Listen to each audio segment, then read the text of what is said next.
छोटा शांत गांव। यहाँ हर सुबह सूरज की किरणें उम्मीद लेकर आती हैं, पर कुछ लोगों के लिए ये उम्मीद अंधेरे में डूब जाती है। यहाँ रामू रहता है, 30 साल का एक लक्कड़हारा, जिसके कंधों पर अब उसके परिवार की सारी जिम्मेदारी आ चुकी है। उसके पिता अब इस दुनिया में नहीं रहे और उसकी माँ बीमार है, जिसे दवाई की सख्त जरूरत है। रामू अपनी कुल्हाड़ी उठाता है। उसकी बीमार माँ उसे कमजोर आंखों से देखती है। माँ की दवाई, बस एक यही सोच है जो मुझे हर सुबह उठाती है। पर आजकल जंगल में लकड़ी भी नहीं मिलती, और जो मिलती है उसकी कमाई माँ की दवाई के लिए काफी नहीं है। बेटा, थोड़ा आराम कर ले, इतनी मेहनत मत कर। माँ, ये मेहनत नहीं, ये तो मेरा फर्ज है। आप जल्द ही ठीक हो जाओगे। इतना कहकर रामू रोज की तरह लकड़ियां तोड़ने जंगल की तरफ निकल पड़ता है। रामू अपना लकड़ी का बोझ कंधे पर लिए जाता हुआ गुजर रहा होता है। वह बूढ़े को रोती हुई हालत में देखता है और रुक जाता है। अरे बाबा, ये क्या हाल हो गया? आप रो क्यों रहे हो? बताओ तो सही, शायद मैं कुछ मदद कर पाऊं। बेटा, मैं तो बस अपनी लकड़ी बाजार ले जाने वाला था, पर बारिश ने सब बिगाड़ दिया। देखना, एक भी लकड़ी जलने लायक नहीं बची। पूरा दिन की मेहनत मिट्टी हो गई। हाँ, बारिश तो तेज थी, लेकिन बाबा, आपने लकड़ी को जरी या पत्तियों से लपेट कर नहीं रखा। पानी अंदर नहीं जाता। बेटा, गरीबी में इतना सब कहाँ से हो पाता है? मैं तो बस तोड़ के बांध लेता हूँ। क्या करूँ? अब घर में रोटी भी नहीं बनेगी। रामू बिना एक पल भी सोचे अपने पास इकट्ठी की हुई मेहनत से काटी हुई लकड़ियों का एक अच्छा खासा गट्ठर उठाता है और बुजुर्ग काका को दे देता है। बाबा, आप चिंता मत करो, ये मेरी लकड़ी लो। बिल्कुल सूखी है, बाजार में अच्छा दाम मिलेगा, घर भी चल जाएगा और आपका काम भी हो जाएगा। अरे बेटा, पर तुम्हारी माँ बीमार है ना, तुम्हें ही तो पैसा चाहिए दवाई के लिए। तुम अपना बोझ कैसे दे दोगे? बाबा, मेरी माँ ने मुझे सिखाया है, अपना पेट आधा खा लो, पर जरूरतमंद को कभी खाली हाथ मत भेजो। आपकी जरूरत मेरी जरूरत से बड़ी है। मैं कल फिर से लकड़ी तोड़ लूंगा, पर आप कल भूखे कैसे रहोगे? बूढ़े के आंसू रुक जाते हैं। उसके चेहरे पर करुणा और शुक्रिया का भाव आ जाता है। बेटा, तुझे भगवान खुश रखे। तेरे जैसे लोग ही गांव की रूह हैं। तेरे दिल की दौलत किसी खजाने से कम नहीं। चलो बाबा, इसे घर ले जाओ। और सुनो, अगली बार अगर छुपाने का जरी ना हो तो मुझे बुला लेना, मैं खुद आकर बांध दूंगा। रामू के दिल की नेक नियत उसके गरीबी से कहीं ज्यादा थी। उसने अपनी जरूरत से पहले एक जरूरतमंद की मदद की, और यही उससे अलग बनाता था। गांव का एक आम लक्कड़हारा, पर एक असली इंसान। रामू घर पहुंचता है। उसका दिल खुशी से भरा है कि उसने एक जरूरतमंद की मदद की, लेकिन घर पर उसे एक नई चिंता मिल जाती है। बेटा, तू वापस आ गया, पर तेरे पास लकड़ी नहीं है। दवाई की शीशी भी खाली हो गई है। माँ, अब मैं क्या करूं? दवाई के पैसे नहीं है। मैंने सारी लकड़ी एक गरीब बाबा को दे दी। तूने बहुत अच्छा काम किया बेटा, पर अब दवाई का क्या होगा? रामू दुखी होकर बैठ जाता है। अगले 2 दिन तक तेज बारिश होती रहती है।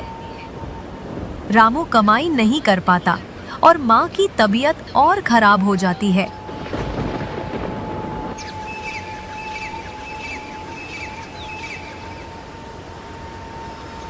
निराशा और बेचैनी में रामू जंगल की तरफ जाता है। रामू थककर एक बड़े पेड़ के नीचे बैठ जाता है। उसकी आंखों से आंसू बहते हैं और वो भगवान से बात करता है। उसकी आवाज में दर्द और तकलीफ है। हे भगवान, मैं आपसे कुछ नहीं मांगता, बस इतना कह दीजिए कि मैं अपनी माँ को कैसे बचाऊं। उनकी दवाई के पैसे भी नहीं हैं। क्या इस गरीबी से कभी छुटकारा नहीं मिलेगा? क्या हम बस ऐसे ही दर्द में जीते रहेंगे? कृपा करके मेरी मदद कीजिए, कोई चमत्कार दिखाइए। चिंता मत कर रामू, तेरी फरियाद सुन ली गई है। कौन कौन हो, कौन बोल रहा है? मैं हूँ ये पेड़, पर अब मैं आम पेड़ नहीं हूँ। रामू घबराहट में पेड़ से सवाल करता है। पेड़ अपनी कहानी सुनाता है। तुम कौन हो? तुम कैसे बात करते हो? क्या तुम सच में एक पेड़ हो? हाँ, मैं एक पेड़ हूँ, पर श्रापित। पहले मैं एक लालची इंसान था। मैंने एक संत का अपमान किया था। उन्होंने मुझे श्राप दिया कि जब तक मैं अपने अंदर के लालच को छोड़कर भोला नहीं बनूंगा और जरूरतमंद लोगों की मदद नहीं करूंगा, तब तक मैं एक पेड़ ही रहूंगा। मैंने तुम्हारे दर्द को सुना और अब मैं तुम्हारी मदद करना चाहता हूँ। जादुई पेड़ रामू को एक खजाने की जगह बताता है। रामू को विश्वास नहीं होता, पर उसकी आंखों में उम्मीद की किरण दिखाई देती है। इस जंगल में एक पुराना तालाब है, वहां से 50 कदम पश्चिम की ओर। वहां जमीन के नीचे एक खजाना है। बस एक बात का ध्यान रखना, उस खजाने से उतना ही लेना जितनी जरूरत हो, ज्यादा लालच नहीं करना। रामू खजाने की जगह पर पहुंचता है और जैसा पेड़ ने कहा था वह वही करता है। इतना सोना, मुझे तो यकीन ही नहीं हो रहा है। पर पेड़ ने कहा था सिर्फ उतना ही लेना जितनी जरूरत हो। मैं सिर्फ एक सिक्का लूंगा जिससे माँ की दवाई आ जाए। रामू एक सोने का सिक्का उठाता है और बाकी खजाने को वापस मिट्टी से ढक देता है। रामू उस सोने के सिक्के को बेचकर माँ के लिए दवाई लाता है।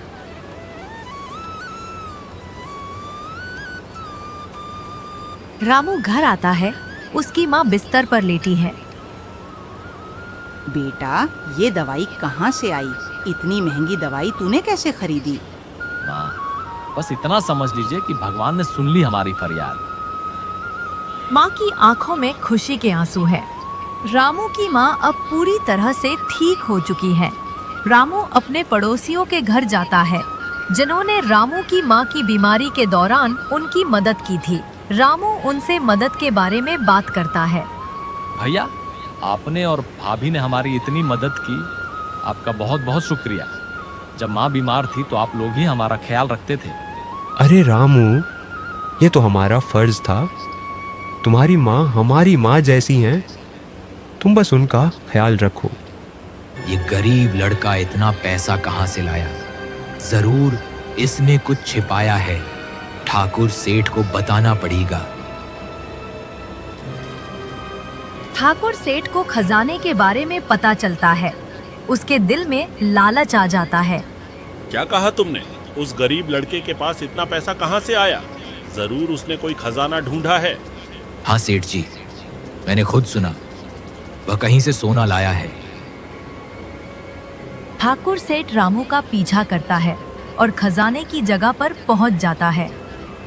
रामू खजाने की जगह पर आराम से आता है और जैसे ही वह खोदना शुरू करता है, ठाकुर सेठ और उसके चमचे आकर उसे धक्का देते हैं।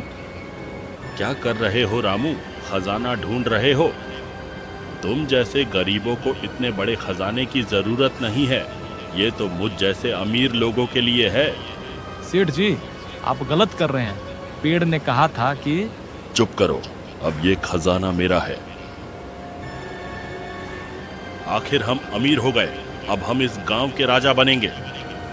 ठाकुर सेठ खजाना लेकर जा रहा है और अचानक जमीन हिलने लगती है। जादुई पेड़ की गूंजती आवाज आती है। ठाकुर सेठ, तुमने लालच की सारी हदें पार कर दी। तुमने जरूरतमंद रामू से उसका हक छीन लिया। अब तुम्हें भी श्राप मिलेगा। ठाकुर सेठ को श्राप मिलता है। वो भी एक पेड़ बन जाता है।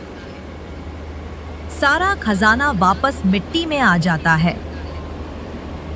रामू को खजाने के पास पेड़ के रूप में ठाकुर सेठ मिलता है। रामू ठाकुर सेठ के पेड़ रूप को देखता है। उसकी आंखों में करुणा और दुख है। सेठ जी, आपने मेरी नहीं बल्कि अपनी लालच के कारण ये सब किया। मैं आपको माफ करता हूँ। शायद ये श्राप ही आपको इंसान बना दे। रामू अपनी जरूरत के लिए और थोड़ा सोना लेता है और खुशहाल जिंदगी जीता है। रामू और उसकी माँ अब खुश और सुकून भरी जिंदगी जीते हैं। माँ, अब हमें किसी चीज की चिंता नहीं है। सब कुछ ठीक हो गया। बेटा, ये सब तेरी मेहनत और तेरी अच्छे दिल की वजह से हुआ। ये कहानी हमें सिखाती है कि लालच बुरी बला है। हमारी सबसे बड़ी दौलत पैसा नहीं, बल्कि हमारा अच्छा दिल है। लालच का अंत हमेशा बुरा होता है और नेकी और सच्चाई की हमेशा